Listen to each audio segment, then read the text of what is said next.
Welcome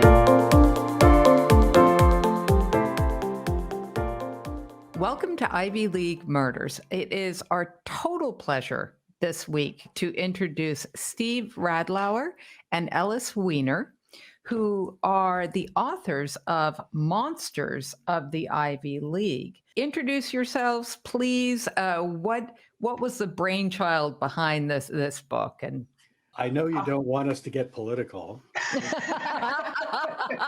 Too late. So thank you. You've been great. One of the brainchilds behind this book, or one of the things that motivated us to start thinking about this, was the emergence of Donald Trump, Ivy League graduate, and blank, blank, blank, blank, blank. I'm not going to say anything else in these hallowed precincts. But the notion being that clearly someone with a degree from one of the nation's leading universities can not really be a leading citizen at the same time, and can evidence signs of all kinds of depravity despite the credential. So that was kind of, I mean, Ellis, you may have a different idea of how we started, but I think for me that was the jumping off point. Well, that's the ideological basis, but the phenomenological origin was Steve and I have been taking part in a group chat on email with a bunch of other writers literally since 1997. And everyone's a writer, everyone's amusing. And at one point a few years ago, Steve wrote in one of his emails the phrase, "Monsters of the Ivy League." And I said to him in private, "That's a book." And he agreed. And we took it from there, we wrote it up. We got my literary agent to represent it. We approached an editor at Little Brown that my wife and I had worked with on 4 different books, and he liked it. And the rest is, you know what? Well, I got to say, I really thoroughly enjoyed this and giggled throughout. This is very comedic. So basically, I want to give our listeners who haven't read the book a little bit of like amuse-bouche, as they say. So, which is so pretentious and Ivy League of me, but I'm going to say that because I can. And it's an Ivy League. But so what this is how many subjects do you guys cover in the book? I'm sorry, I should have it on my. We have, I think, exactly 80 major profiles, and at the back of the book there, I think another 40 or so that we just give a one-liner to. Yeah, and this is so hilarious. I love what you guys have done, and basically, we're very jealous of your title, by the way, Monsters of the Ivy League. Can we also say that you call it a gallery of elite assholes, which is really kind of well, it's too late to unsay that. We're going to hold the book up. A gallery of elite assholes. But credit where it's due, that was not our line. Little Brown came up with that. I'm just going to say this is a perfect gift for every Ivy Leaguer, to gift to. That's what we thought too. Because the schools are all represented here, and maybe we could and we have a lot of crossover here with some of our elite assholes and some of yours. And but I was actually, there were some shockers in here for me and for Sarah, and maybe we could just kind of go right into it. So who is going to be our first, honorary monster of the Ivy League? It's hard to know where to start. It really is. I mean, maybe before we start in on our elite assholes, I could ask you some questions that I'm just curious to myself.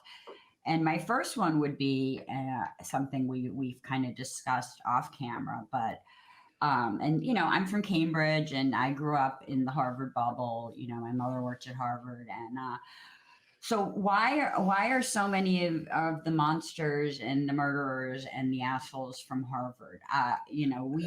We have found in our experience, I mean, I do a lot of the research on cases, and when I find a case, if I find a case from Dartmouth or Brown, it's like the hugest victory for me. Yeah. Right. They're just not there. She didn't even go to Harvard, and she, that this is, Oh, you didn't have to say that. Listen, I'm proud. Now you tell me. I always say my school is more of a DEA school. I went to University of Miami, so we're not really.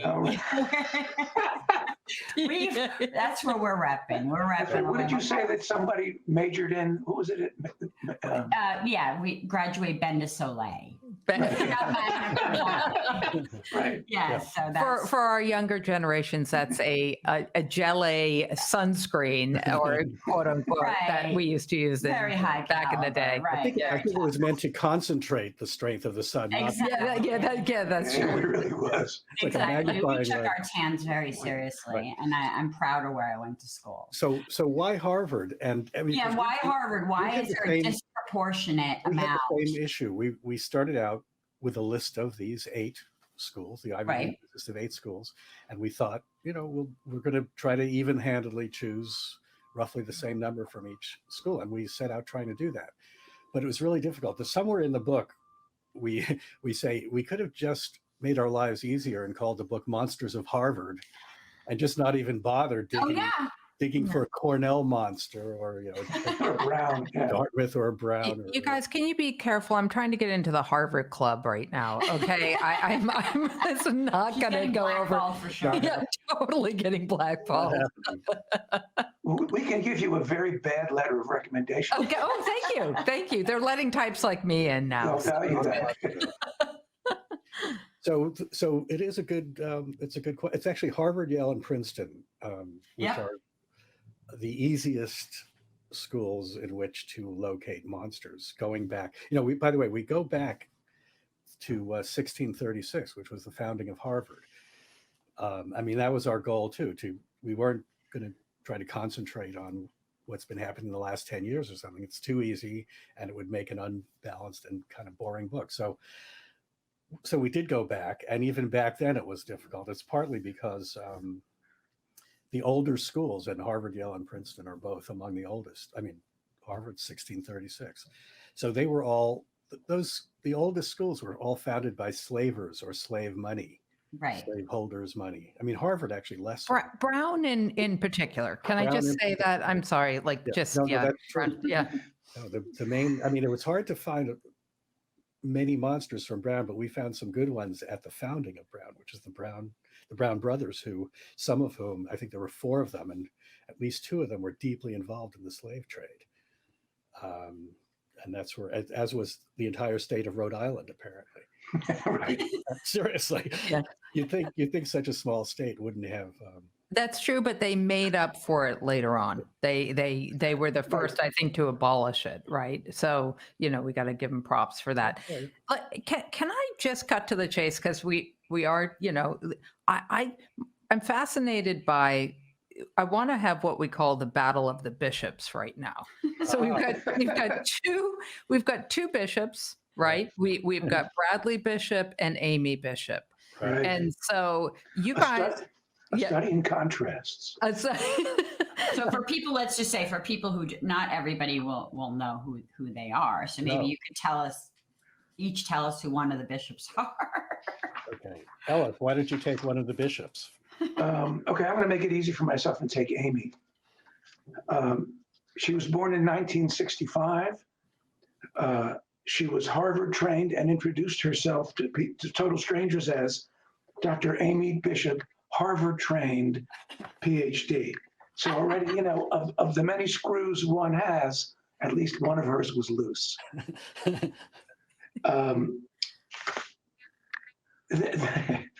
She was second cousin of John Irving, the novelist.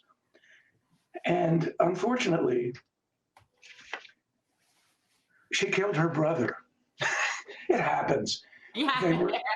They were in the garage. Amy was holding a shotgun, shot him in the chest, and he died. And when she pleaded that it was an accident, they basically believed her, but someone pointed out, yes, but then you reloaded. So her story wasn't exactly as pristine as She was 21 when that happened. one Yeah. would have wanted. Yeah. I'm reading from the original text. If I can step in too, so Bishop is mostly known for basically a mass murder at the University of Alabama much later on, and she is is that a mass murder or a spree killer? I can't remember. But in any case, so she killed three of her colleagues, right? That's right. When she was denied tenure, thank you for the reminder. When she was denied tenure, as one does, she pulled out a gun and started shooting people. Yeah, and killed.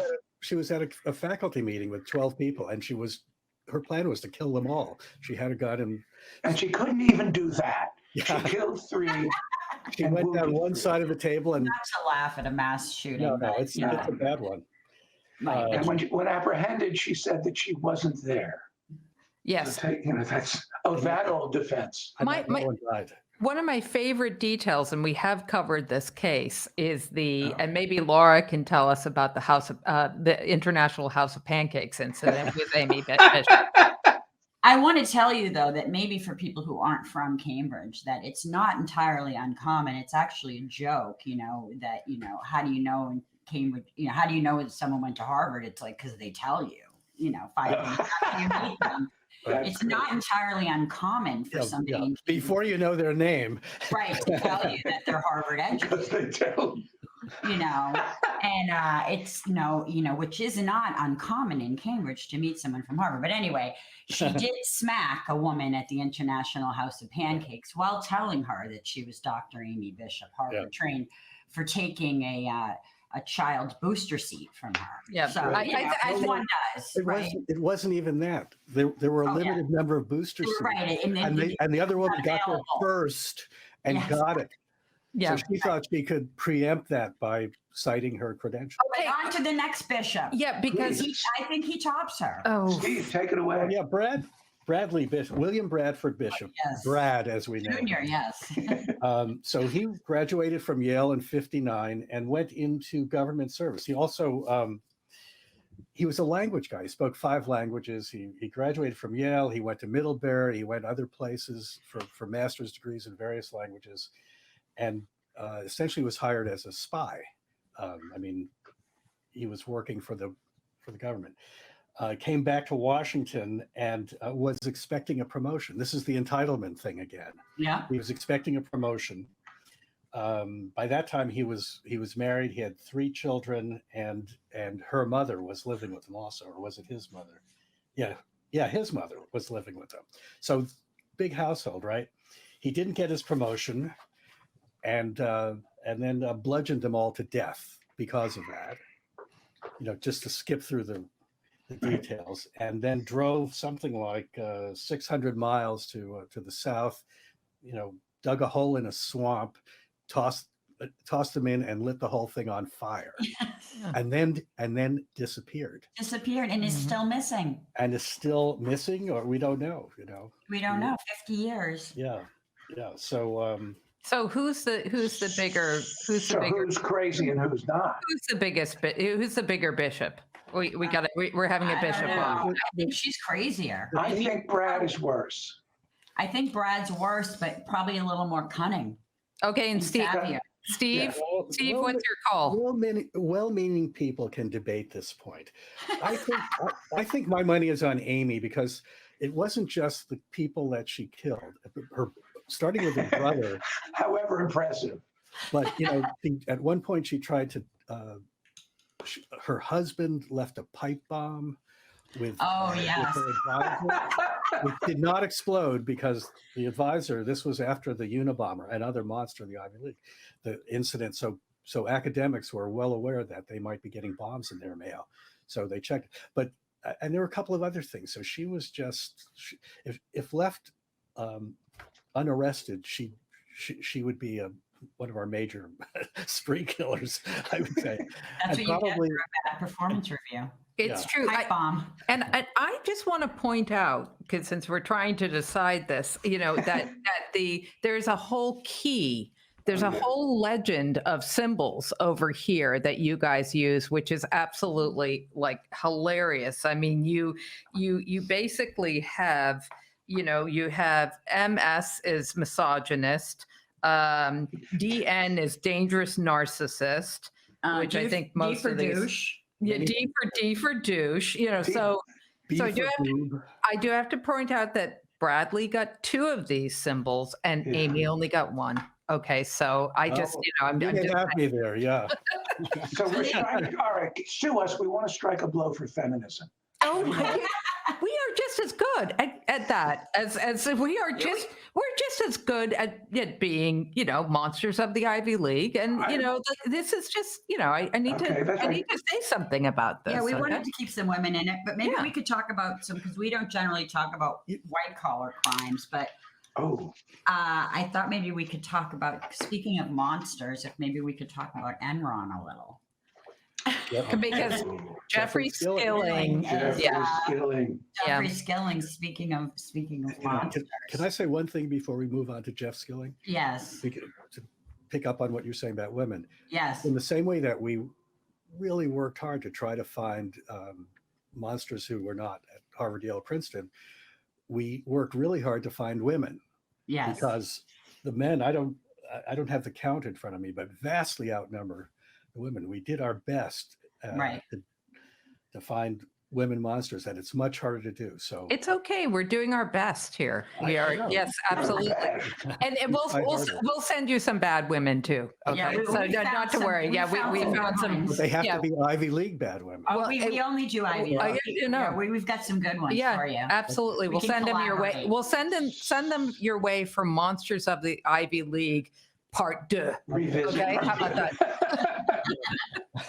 It will amuse our bushes. Yeah, 1, 2, 3, 4, 5, 6. Jeff Skilling has 6 symbols. Yeah. So, you know, let's Yeah. do it. Yeah, bring Oh, it. yes, yes. Yeah. He's a good one. He's a monster. Oh, please describe. Please tell us about Jeffrey Tell us Skilling. all the dirt. Yep. Yeah. Well, he was Harvard. Of course. Harvard MBA. Yeah. Aren't they all? Harvard MBA. Yeah, which is even worse in a way. Even more monstrous. And, That's like grad level monster. You know Yeah. what I mean? Like that's not, you know. Yeah. That's not auditing. It's not undergrad. auditing. Yeah. It's not douche auditing. That's like the real. You're really going for it. Right? PhD of douches. Yeah. So he ended up. He wasn't one of the founders of Enron. That was Ken Lay, the famous Ken Lay of the golden toilets and stuff. Whatever it was that Ken Lay got Was famous. famous for. But Jeffrey Skilling was a McKinsey consultant, and as is sometimes the case, he was plucked by Ken Lay to join up because Ken Lay liked the cut of his jib, right? And so he was drafted into hired by Enron, and very quickly Ken Lay had been the CEO to start with. Ken Lay kicked himself upstairs and became the chairman, and eventually made Skilling the chairman of all of Enron, which was Maybe we should preface this by saying that Enron, for you younger listeners, was a big energy company in what, Dallas, in Texas? in Texas. Yeah, they started out as a merger of a few different gas companies, and Gas company. Yeah. and so what Skilling apparently brought into play was financial shenanigans. He figured out ways of pretending in ways that convinced all of the financial analysts that Enron was a multi-billion-dollar company doing extremely well, innovative. The word they won Fortune's most innovative company of the year 6 times in a row, I think. Right. All, Yeah. all because of, and it turned out to be all based on these financial fraud things that Skilling invented. He was fantastic at that.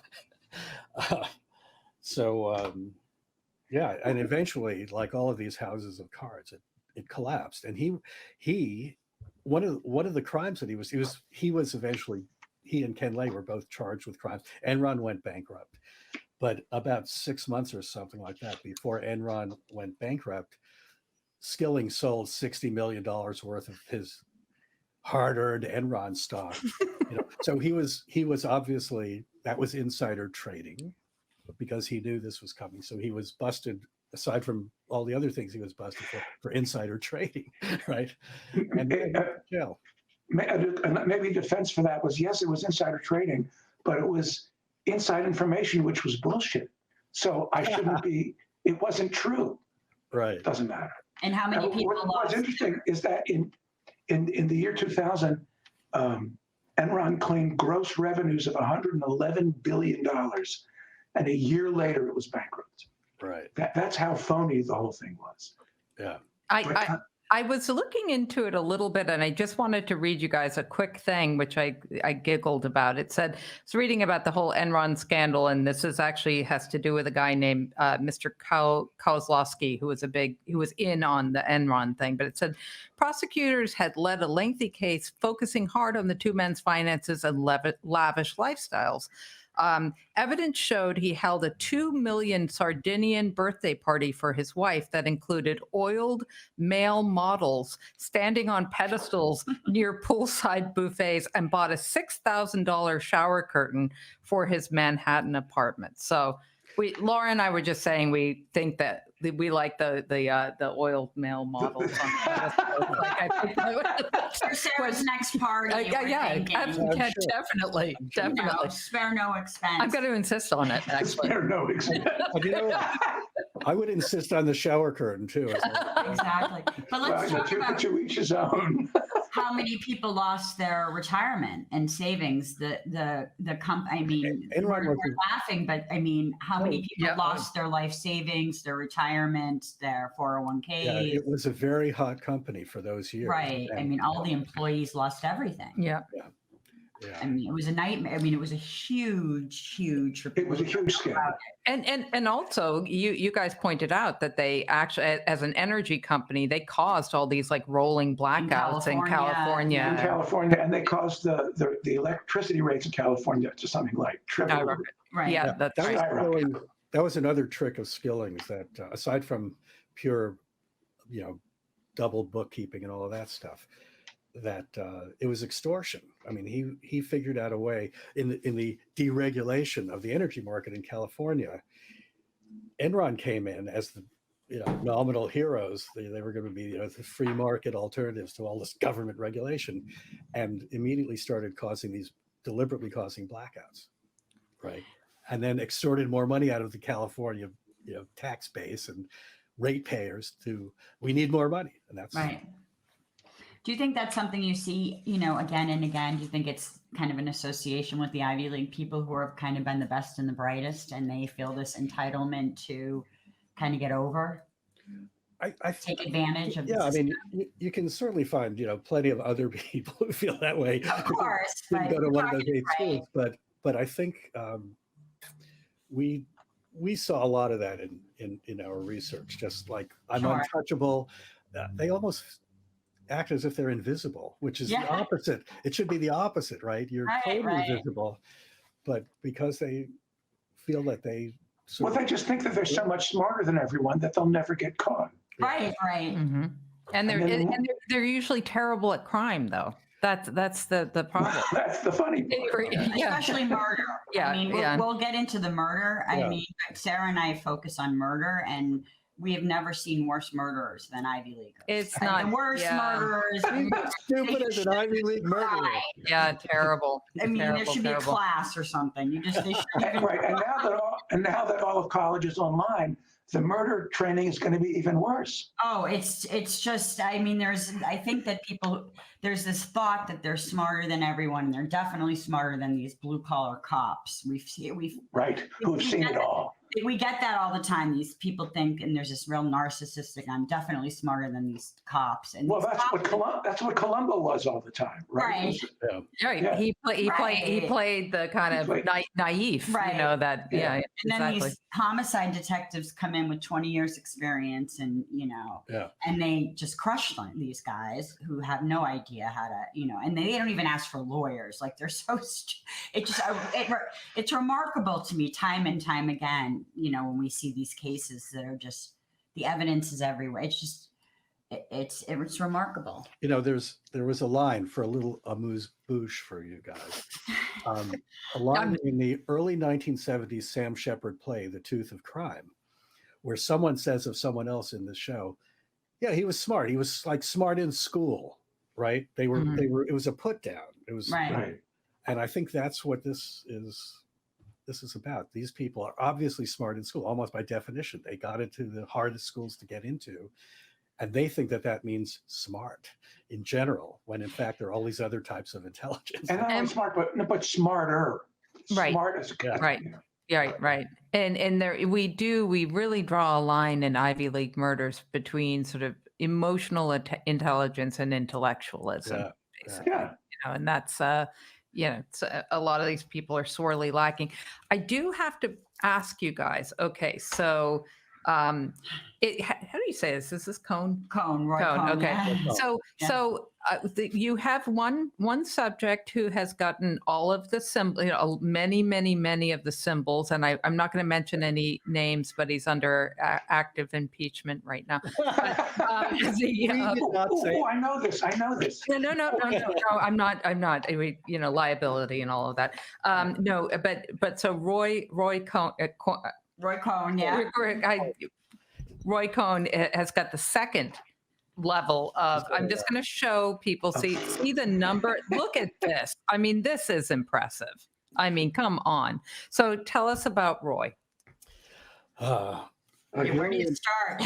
Brilliant, brilliant son of a New York City lawyer politician. He was so brilliant that he got his law. He went to Columbia for undergraduate and for his law degree, and he was so young when he graduated. When he got his law degree, that he was too young to practice law in New That's York City. amazing. Wow. You had to wait. He had to wait a year to be admitted to the bar. Yeah, so And he wasn't a cat, right? I'm just double checking. not a Right. cat. Okay. Not a cat. So he was one of the sickest people I've ever read about. I mean, he was just an icky person, and he was known Strong language.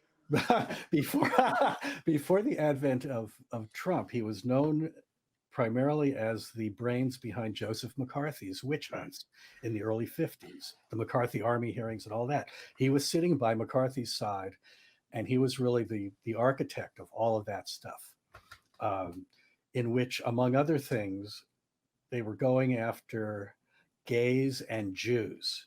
He happened to be a gay Jew, Right, sitting there by McCarthy's side, and specifically targeted those people and others, communists. I mean, he once said, I think, not all Jews are communists, but almost all communists are Jews. Like, he said that, right?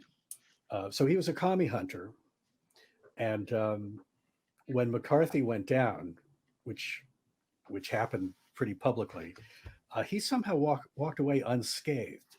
He just kind of like, oops, la la la, I had nothing to do with that creep, and went on to have a very lucrative private law career, by being a kind of intermediary for bribes and pushing scandals. He would actually if he had a client that he liked a lot, another client that he didn't like so much, he would sometimes take money from the client he didn't like so much and do good things for the client he liked, and just let the other client go to jail. I mean, he was a complete asshole, right? And the in the Rosenbergs, which fascinates Oh. me. Put them away, yeah. Yeah, that he was. He was so proud of that. And he was so young when he was. I mean, I'm sure That's a lot right. of people don't even know who the Rosenbergs are, but Yeah.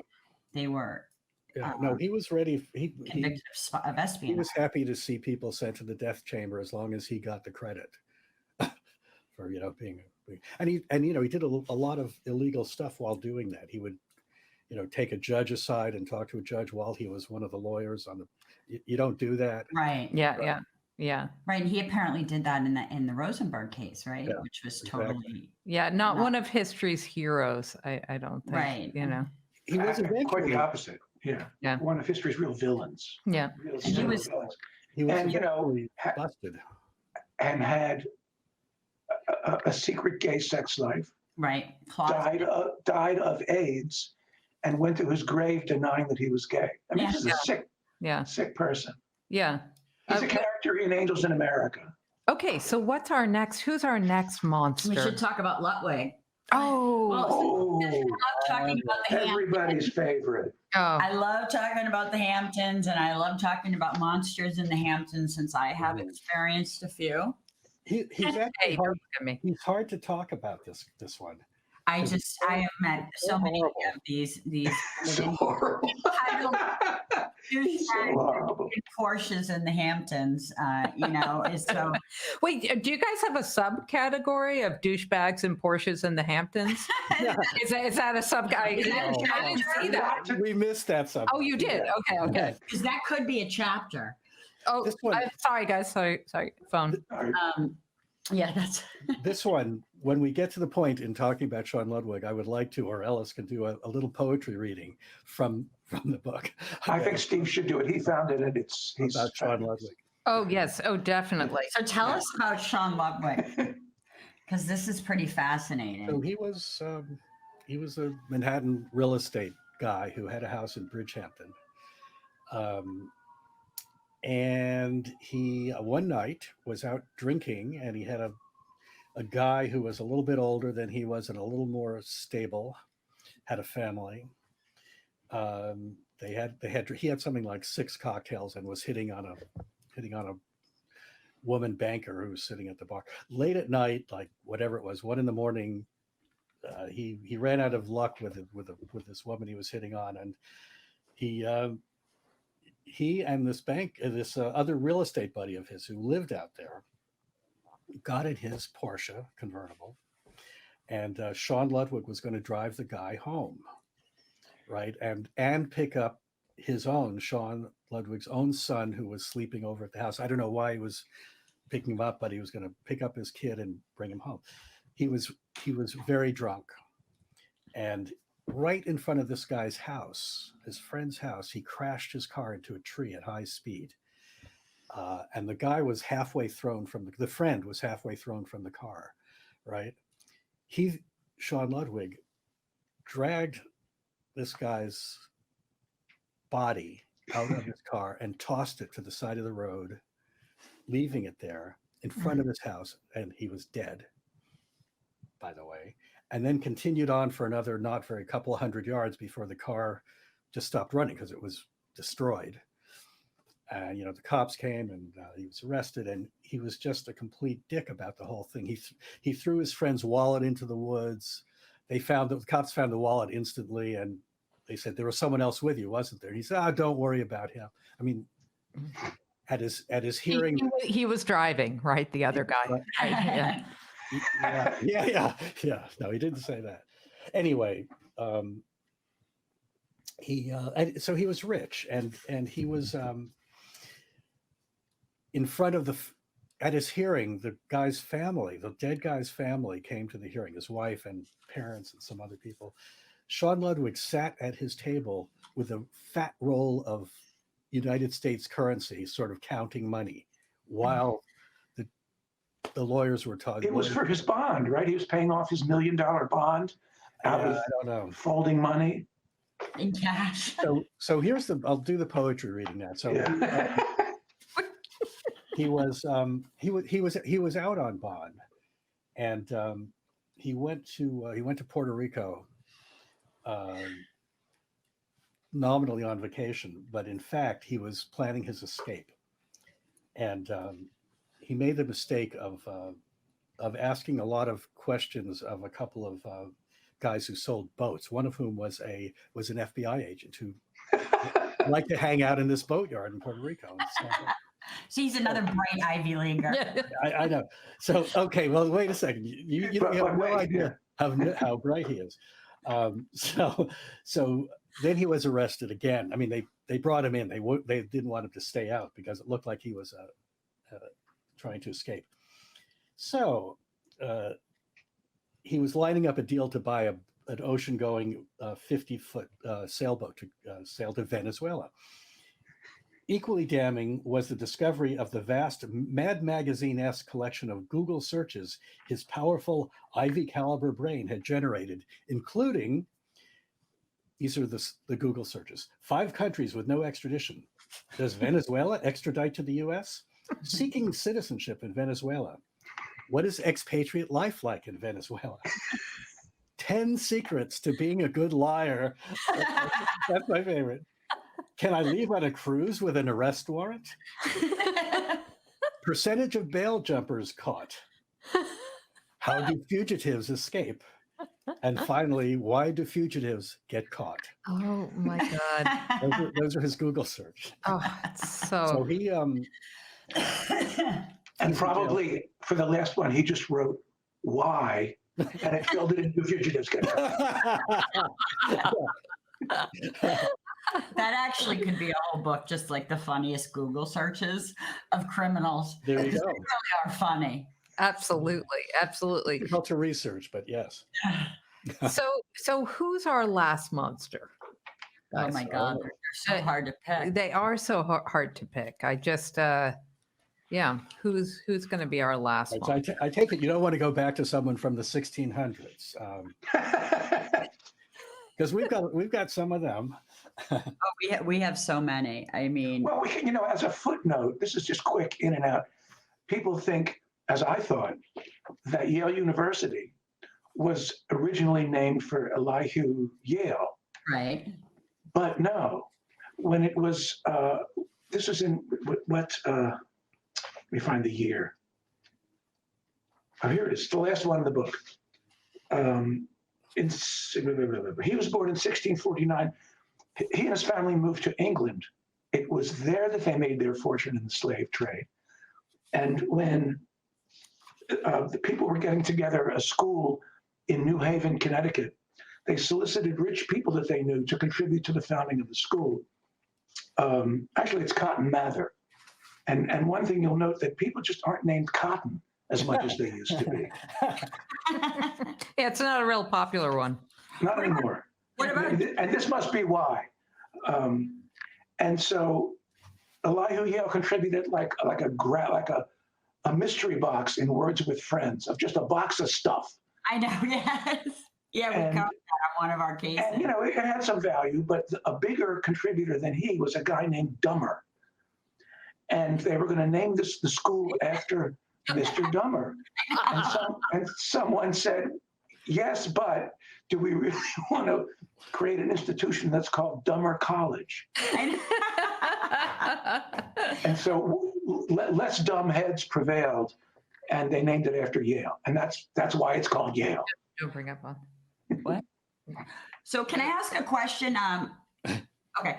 Can I ask a question? Why aren't there any Kennedys on the list? Is that too provocative to ask you? No. It's just provocative enough. I didn't know if there was some reason here. Teddy We talked Kennedy What? Teddy Kennedy will no doubt be in the next edition Okay. for Chappaquiddick. Okay, Yeah. because I was wondering why there was no Chappaquiddick. Yeah. Sarah and I debate Chappaquiddick. We are going to cover it, but We don't debate Chappaquiddick. We discussed. I'm not going to defend him on Chappaquiddick. I am going to defend him for his subsequent, senatorial kind of career. That's all. Okay. I'm not defending. we're Bostonians. I'm not so, defending what he did. Yeah. No, I mean, total. No, it's fair. We there are a few people in the book, including some relatively recent politicians who are in the book because we're accusing them of being monsters, but we note that they've done some really great things and that we're fans of theirs in certain ways, but that Right. for whatever it is that we're criticizing them for, we consider them monsters who possibly caused horrible, repercussions that still persist till today because of what they did. Okay, Like Ralph Nader. Ralph Nader's. Okay. Oh, God. Yeah. That. So you're recognizing that they can do. No, I'm kidding. So you're recognizing someone can do both good and bad. Absolutely. Yes, Not yeah, only that, but the one person we debated the most was a guy named John Paulson, who made the biggest single trade in the 2008 meltdown because he saw it coming. Yeah. He knew exactly what was happening. Yeah. And he made like $1 billion.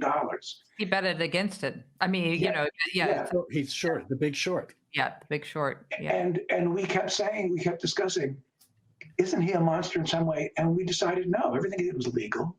Right. Yeah. And he He didn't cause the meltdown. He just did the right thing for himself. So he's not in the book. It's like the I can't remember the guy. He's in one of the dishonorable mentions, as I like to call it in your book. The guy who invented napalm, sort of Yeah. said like, "Hey, Right. that's a weird position to be in, I think, and brings up, yeah, there's, anyway. It's like the Tom Lehrer who taught at Harvard and went to Harvard line, the songwriter. Once the rockets go up, who cares where they come down? It's not my department, says Werner von Braun. Right. Right. Yeah. Exactly. The God, we could talk to you guys for hours. Do you think? I mean, are you making a list of like people you will use in the future? Have you? We sort of can't avoid it. Yeah. I mean, the sad fact is sequels are very unlikely in publishing. So I don't. Not only that, books are very unlikely. Books are very unlikely. So, Right. we don't want to sound naive about this, but every now and then someone will pop up, and there's a whole new rash of them. I won't mention any names. But also, we wanted to do not Ivy, but still prestigious. Caltech, MIT, Stanford. Oh, good. Yeah. I mean, that's us. I invite all Right. you listeners, call Little Brown or write them. Or just buy 1,000 copies of the book each, and then we'll do that. Yeah, that's right. Well, That's look, right. I mean, we're finding it. There's a lot of interest in it, because there is Free a lot of shipping. interest in the prestige and I mean, Yeah. watching people fall. People are very interested, and we find new people Or watching people get away. people with get stuff, away, too. or watching how the justice system. By the way, is before we forget, according to our numbers, Jeff Skilling should have been released last year. No, I haven't. I did the research. Okay. New post book research. Let me just tell you, he was released from custody in February 2019 after serving 12 years because he made a deal. He got some years knocked off, so he's been out since 2019. And I will read you this. In June 2020, Skilling was reported by Reuters to be fundraising for launch of an online oil and gas trading platform. Oh, God. I read that this morning. I know. I was scared too. Because So he's back. He's back. I did a big deep dive. The scorpion reverts to type. I know. They always do. They always go They always back. do, yeah. Yeah. They I always think shower curtains are actually more expensive these days, too. Really, inflation. Yeah. I love in the book, too, that you point out that Skilling, unlike his investors, is still going to be wealthy when he gets out of prison. You know what I mean? Your money is not confiscated in that, when you go to jail. I mean, he made millions and millions of dollars. Oh, God. And one thing we like to point out is that, regardless of your education or your wealth, you're not immune from human, from greed, from jealousy, from mental illness. And I think, people, so you can have an Ivy League degree or money or not, and people still suffer from these same human things. So I take this as a disclaimer. So what you're really saying is, listeners, do not try this at home. That's right. No, oiled male models. Okay. Okay, right. Maybe. Who wouldn't? Right. Let me ask you guys something. Did you get blowback on your? Did you get blowback from writing any of this? Or I wish. oh yeah, okay. I know. No, blowback. Yeah, no. Oh, well. No. Do not edit. You're not allowed to. No, Maybe we'll get some blowback for that. We Or did. whatever it's called. We really didn't. No, you didn't get any. Then you didn't get. Well, one problem was the book came out. But when the book came out, the recently unemployed president had just been elected. And there was so much news and so much hysteria that we had a hard time getting publicity. Interesting. Yeah, it came out in early 2017. And so you have W in the book, and Yes. And we have Bill Clinton, we have Al Gore in the book too. So, Right. so Yeah. you know, I think Yeah. you're very equal opportunity. we try. You were equal opportunity asshole here. Yeah, Oh, stop. Oh, really? Libertarian, Okay, but- Republican, you gave it to everybody. That's true. I will say that you were not partisan. You gave it bipartisan asshole. True. About time someone noticed. No. But I do have to point out that in your symbols, RWN stands for right wing nutbag. Okay, I'm just pointing it out. Wait a okay? minute. It should be fair. Because I'm all We were about just being factual. nutbag. Yeah. Is that for the next one? Yeah, I would like Okay. to. Wait a minute. Is it bag or bar? Not bar. Bar. That's better. All right. Next time I want to put in for left wing nut bar. You guys, this has been so super fun, and I think you guys should go for number 2. I Monsters of the Ivy League. Number Mhm. 2. Okay, and Return of the Monsters. Yeah. yes, and by the time you publish it, I'm going to lose all my moral compass and become important enough so I can make it into Monsters I of the said Ivy League too. Please, come on. I said I didn't. Want it to be, All right. I said I didn't want this to be political, but I just have to say that I didn't know Ted Cruz was against sex toys. Now you know.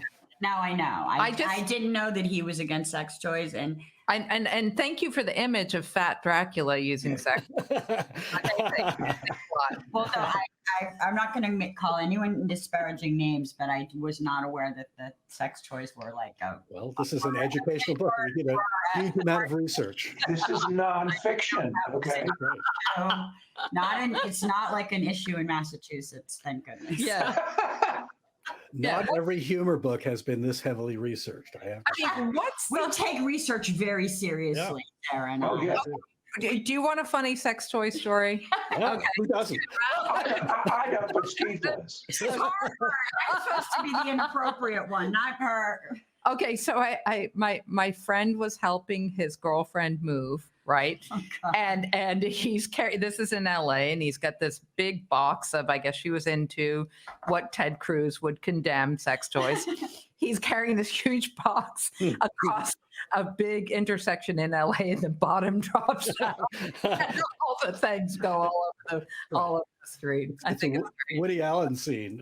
Yeah, it really is. And as he's picking him up, saying, "Not mine, not No. mine." Yeah, I don't know what this is. And this is supposed to be the episode we put on for the first one with video. Well, yeah, no, you're right. You're right. And I want to talk to you guys for hours, but we have to. We might have to have you back and Yeah, talk we about, really. and yeah. and All talk. right. Well, you got to do what you got to do. You're just too fabulous And too fun. too fun. Exactly. And there's so many more because you have There are 9. so many more. And I I want to do, next time we'll do some old ones from the 1700s, Yeah. 60s. I know, and I would love to. Yeah, Just we to spice we it know a up. lot. We actually know a lot of the old ones. So Yeah. it would be great to do that because we've done. And really, as a feminist, you need to have more women in here. Well, we- Okay. Well, we have to That's start. why we're looking to you. You guys for are the next edition. you guys are not representing. Okay, I'm just Well, no, it's not us. A lot of It's women. not It's us. the women who aren't It's the represented. women who are just big sissies and can't be monsters. We've got some real monsters we can give yeah, you. exactly. Okay. Exactly. We got All some right. real just to throw your way. We'll take it. Okay. We're not proud. Yeah. So what's next for you guys creatively? What are you working on? We've retired. By which he means we gave up. We Ellis, you're an Ivy Leaguer, right? Penn, yes. Yeah. I'm still ashamed of certain graduates. Okay. Yeah, I was there in Yeah. 72. We have an idea for another book, which we sort of talk about once a week, which is still a good idea, based on a rundown like this of cults and crazy things that people believe. Ooh. Inspired by Q, but not just. But that's all we've taken it so far. But if Terry, our editor Terry Adams, if you're out there listening, hint, hint. And then I might as well promote my new thing. Go for it. First, I started a humor magazine called the Sherman Oaks Review of Books about 4 years ago. And now I'm going to do a blog. I don't know if you guys cook, but if you do at all, you know that there are 10,000 cooking blogs and 12,000 cooking magazine blogs. And I've been cooking for a long time, so I'm going to start something called Learning from Linguini. And it's ostensibly a food blog, but it's completely humorous. It's completely satirical and fake. Oh, fun. So that I think I'm just not, my friend is helping me design that. And I guess that'll be up and running in a couple weeks. You have to Wow. send us a link. I Absolutely. will indeed. I will Yeah. indeed. Put it on our website. Fantastic. Absolutely. Yeah. Absolutely. And All right. Steve, what are you up to? Yeah. What are you up to, Steve? I never talk about that. Wow. Okay. Then. Okay. And how are you anyway? I mean, I'm fine, thank you. And yourself? Okay. Okay. Then, Steve. Sorry. okay. All right. Well, if you Thanks. ever, This was great fun for us too. Anytime. Oh, if you total. ever want to talk about it or promote anything, If you want to, yeah, if you want to promote the black box, you just put, I will. Well, you'll be the first to know when I Yeah. You will figure be first. something out.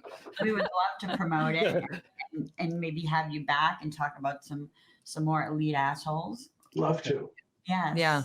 Well, this Nothing we like talking about more than elite assholes. was same here. so you guys have to promise me I'm not going to appear in Monsters of Ivy League, right? Oh, no, we can't do that. We Okay. can't make that promise. Do I get immunity from being in this? I get like no a matter what lifetime, she does. like a lifetime get out of jail free card. All right, we'll think about that. All right, you guys are a total blast. Thank and you so everybody much. go out, buy this book. This is Absolutely. especially for your Ivy League friends. Absolutely, Read it. you'll be chuckling and giggling, Oh, and yeah, this is it's hysterical. wonderful. And being appalled. Right. And appalled, and appalled. Yes, that's Well, right. thanks for inviting us. Thank you. Yes, indeed. Yeah. We'll put the link we'll put the link for your book on our Oh, great. page, and Yeah, we'll put it everywhere on Twitter and on Instagram and everywhere. So Fabulous. and get it. and you guys for the video too, not to drive the cat thing, but we are going to put your faces in as cats for the video, just I because. thought you'd never ask. I can only benefit. Yes, exactly. No, but a really ugly cat. Maybe a monster. Right. All right, guys, thanks so much. This was a blast. Thank you. Okay. Thanks. All right. Bye-bye.